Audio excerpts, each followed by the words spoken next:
So what a night of boxing it was. Josh Taylor against Eastman. Watch this video. Hello, welcome to On My Heads. I hope you're all well. So different surroundings here this morning, and well, just a review of last night's boxing. What another great night boxing. In fact, the GBN boxing on Friday night from Doncaster, that's some good bust-ups as well, good tear-ups. So I was really impressed with that, and also last night, yeah. So right from the from the prelims as well. Yeah, I was enjoying it. I was enjoying watching it. I've got to talk about Moses Itauma. All the talk is going to be about him.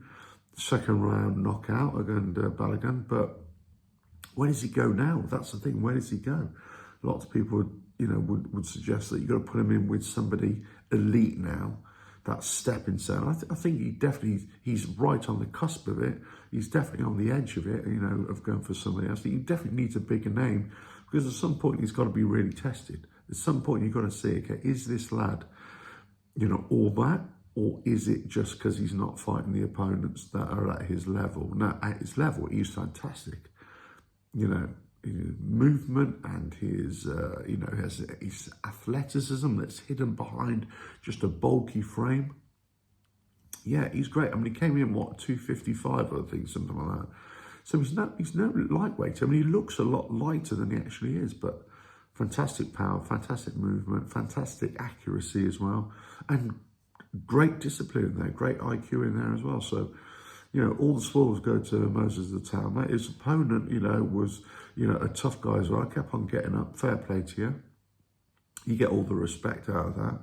But it's really, where does Moses Itauma go out now? Where does he go? That's the problem. Because if he's not really gonna be fighting anybody of the next level, then you're kind of going to be stuck in this, whirlwind of all this void of just doing the same thing over and over again. Couple of round knockouts. I mean, that doesn't, nothing for anybody really. So he's got to go up to the next step. Who would that be? Well, he's got to go into somebody who's in the top 10, top 15 for me. He's got to be right there. And there's got to be a couple of opponents, maybe a couple of tune-up fights now, see how he goes. But each time it's got to be a big step up. And then we could be really talking about him challenging if he keeps on, on the same path. But great stuff from Moses Itauma. Looking forward to the future of him. And then Josh Taylor against Eastman. And I, in my previous video, when I talked about nonsense in boxing, I did a very quick sort of assessment of that, and I just saw Eastman would have too much for Josh Taylor. I thought Josh Taylor's, I'm not saying he's past it, but he's stepping up in weight.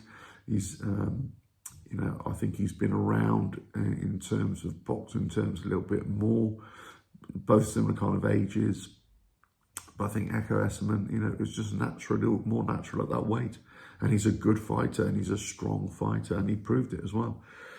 Close fight. It wasn't a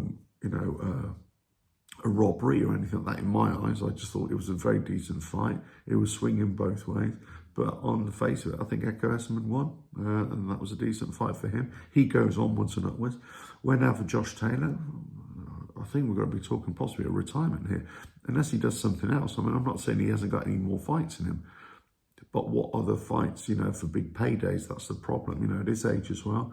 That's what every boxer coming to the end of the career, they want big paydays, because they don't want to keep on doing it, because then you're just a punchbag, aren't you?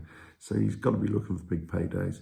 But a great card, a decent fight, really great fight for the main event.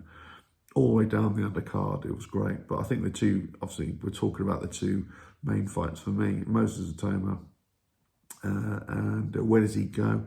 Josh Taylor, where does he go now? That's a good point. Let us know your thoughts in the comments below. If you like what I do here, keep on watching the videos. Don't forget to go to the website, revelatoralf.com/books for all the sporting books. And I'll catch you again in another video. Right, catch you again. Bye now.